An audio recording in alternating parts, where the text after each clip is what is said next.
lonjakan ribuan titik panas atau hotspot yang memicu kabut asap pekat. Dan ini terjadi sepanjang bulan Agustus sampai dengan saat ini.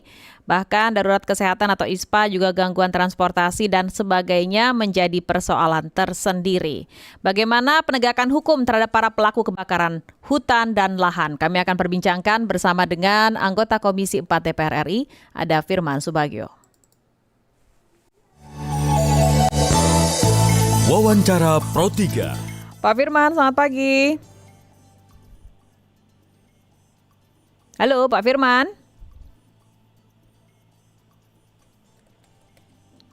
Selamat pagi Pak Firman. Terputus nampaknya sambungan telepon kami dengan Firman Subagio. Kami akan coba hubungi kembali. Dan saat ini diterapkan prinsip zero tolerance atau tanpa toleransi bagi perorangan maupun korporasi yang sengaja atau lalai menyebabkan kebakaran memasuki puncak kemarau per Agustus 2026. Kemenhub bersama Polri dan Kejaksaan Agung bahkan memperketat pengawasan regulasi dan eksekusi sanksi di lapangan saat ini. Kita kembali terhubung dengan Firman Subagio, anggota Komisi 4 DPR RI. Pak Firman, selamat pagi. Selamat pagi. Iya, Pak Firman, kalau kita bicara sekarang penerapan prinsip zero tolerance, tapi kenapa sebenarnya persoalan ini masih belum bisa reda atau diminimalisir? Begini Pak Risti, memang masalah hutan ini kan kembali kepada tata kelola. Kalau hutan ini secara alami itu tata kelolanya dikelola dengan baik, sebetulnya kebakaran itu bisa diminimalis atau diminimais gitu kan. Minimalisir ya? Ya, diminimalisir. Nah kemudian hutan ini kan sudah rusak sekian lama akibat daripada kegiatan-kegiatan usaha yang lain seperti penambangan, kemudian juga untuk pergerakan-pergerakan lain. Kalau seperti HTI itu masih menanam kan, masih ada karbon dan sebagainya, ada serapan air. Tetapi seperti ada tambang ini kan menggali terus. Nah, kemudian ekosistem hutan ini sudah semakin rusak.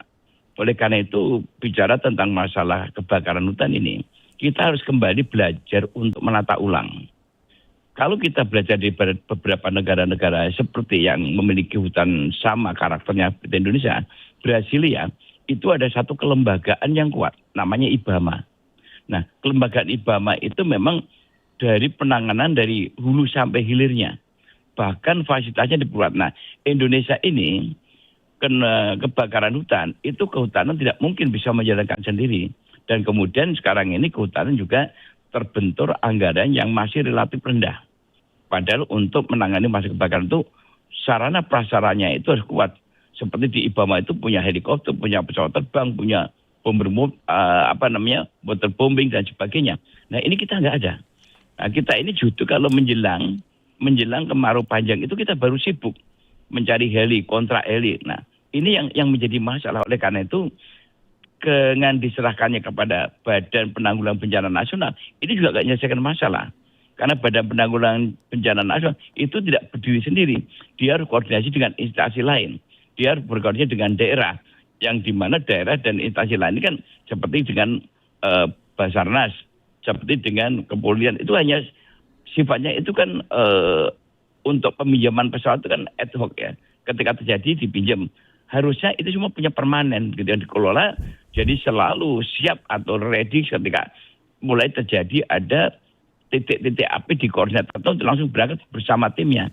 Nah ini yang saya lihat kelemahan kelembagaan. Oleh karena itu kami sudah mendorong kepada pemerintah karena kita juga punya regulasi Undang-Undang 18 tahun 2000 tentang pencegahan perusahaan kawasan hutan itu masuk di dalamnya kebakaran hutan. Nah di samping itu ada pasal-pasal yang mesti harus dihapuskan. Pembakaran lahan 2 hektar itu juga menjadi salah satu faktor daripada terjadinya dampak kebakaran. Nah ini ada satu kesalahan lagi yang menurut saya juga serius. Badan Restorasi Gambut. Itu sebetulnya penyebab utama terhadap kebakaran. Tapi Badan Restorasi Gambut itu malah dibubarkan oleh pemerintah. Di era Pak Jokowi yang kedua itu malah dibubarkan. Nah ini harus dihidupkan kembali karena yang memaintain daripada restorasi gambut itu adalah badan ini. Nah ini yang tentunya harus menjadi perhatian. Oleh karena itu Badan terhadap penjagaan kebakaran ini seperti IBAMA itu kalau bisa itu dikolaborasikan, termasuk di dalamnya adalah Badan Restorasi Gambut disatukan menjadi kuat di situ. Kira-kira seperti itu. Oke, kalau memang saat ini persoalan tata kelola yang sangat fundamental tadi disampaikan Pak Firman, apa desakan dari DPR agar strategi nasionalnya diubah? Fokusnya pada penanggulangan, fokusnya bukan selalu pada penanggulangan, tapi dari proses awal mitigasi yang lemah. Ya, jadi begini, pertama, kebakaran ini kan selalu terjadi setiap tahun. Harusnya kita sudah bisa mengevaluasi apa penyebabnya. Kalau penyebabnya sudah jelas. Akibat alam, akibat ulah manusia, juga akibat kerusakan. Nah, ekosistem itu harus diperbaiki secara menyeluruh. Nah, oleh karena itu untuk memperbaiki ini, perlu satu kelembagaan yang kuat. Kalau gerakan kehutanan saja, itu tidak mungkin akan bisa selesai. Oleh karena itu ada lembaga yang fokus untuk melakukan kegiatannya mulai dari pencegahan sampai kepada penindakan dan mitigasi. Nah sekarang ini kan tidak. Ketika akan terjadi bencana seperti sekarang ini kebakaran, kita lagi sibuk. Kayak kemarin 2 bulan yang lalu, itu semua pada sibuk cari helikopter yang ada waterbombing. Kan tidak mudah. Indonesia itu tidak memiliki helikopter yang waterbombing. Milik swasta itu tidak semuanya punya. Yang punya paling itu perusahaan-perusahaan swasta. Nah, sedangkan swasta kan juga terbatas. Yang punya hanya itu saja. Sedangkan luas hutan kita ini sangat luar biasa. Nah, oleh karena itu, aset kehutanan itu adalah aset terbesar negara yang harus diselamatkan dari berbagai aspek seperti termasuk tadi bagaimana pengurangan terhadap masalah penambangan, bagaimana reklamasinya. Nah, ini disiplin ini kan tidak terukur sekarang ini. Coba lihat kalau Mbak Resti terbang ke luar Jawa, Kalimantan, melalui Pulau Bangka itu kalau dari atas itu lubang-lubang itu dalamnya udah sampai bermeter-meter.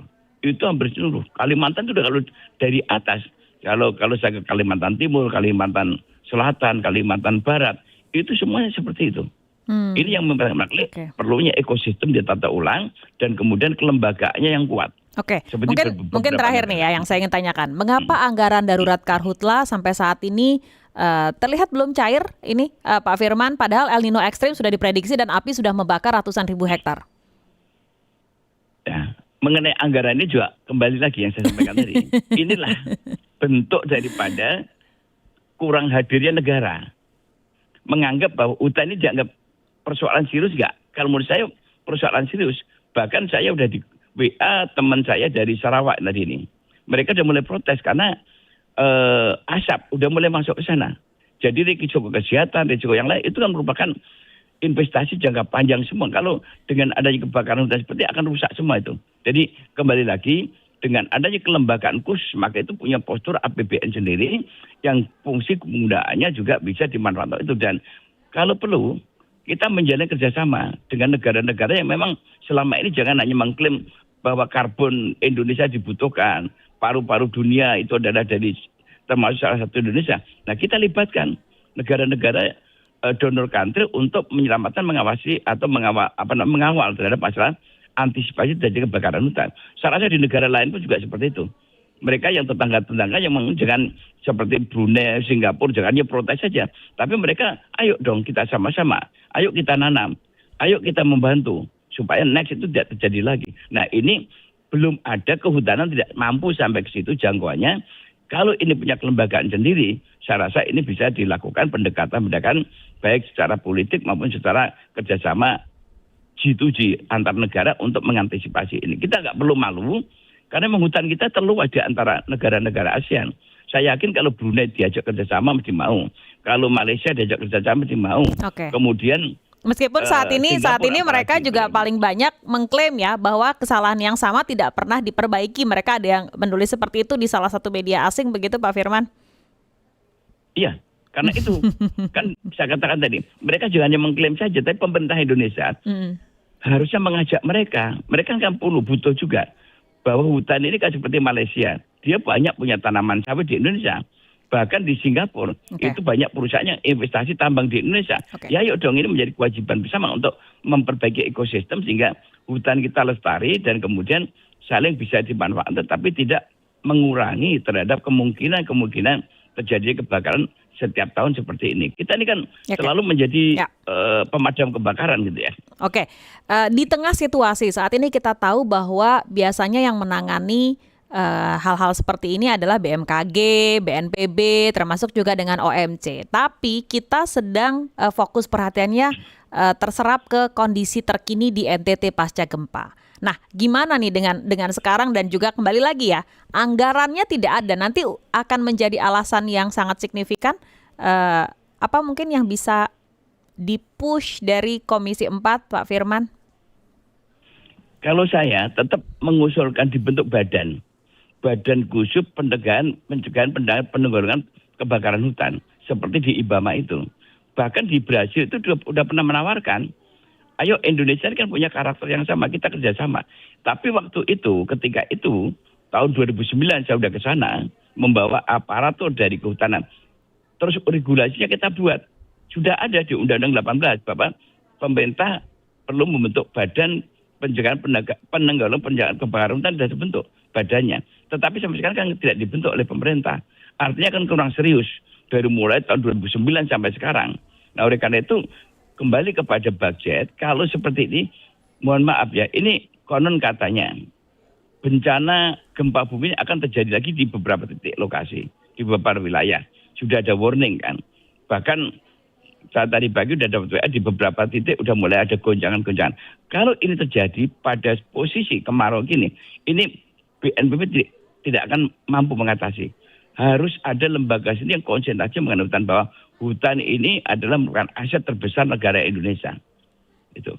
Baik, kalau begitu. Pak Firman, terima kasih banyak waktunya sudah bersama pagi hari ini. Mudah-mudahan ini tidak lagi menjadi semacam pemadaman api sesaat saat keadaan darurat. Betul, ya, saya tapi setuju. benar-benar Saya menjadi setuju. satu strategic planning jangka panjang. Selamat pagi Bapak. Saya Assalamualaikum setuju. warahmatullahi Terima kasih, wabarakatuh. selamat pagi. Demikian tadi anggota Komisi 4 DPR RI Firman Subagio, dan terima kasih untuk Anda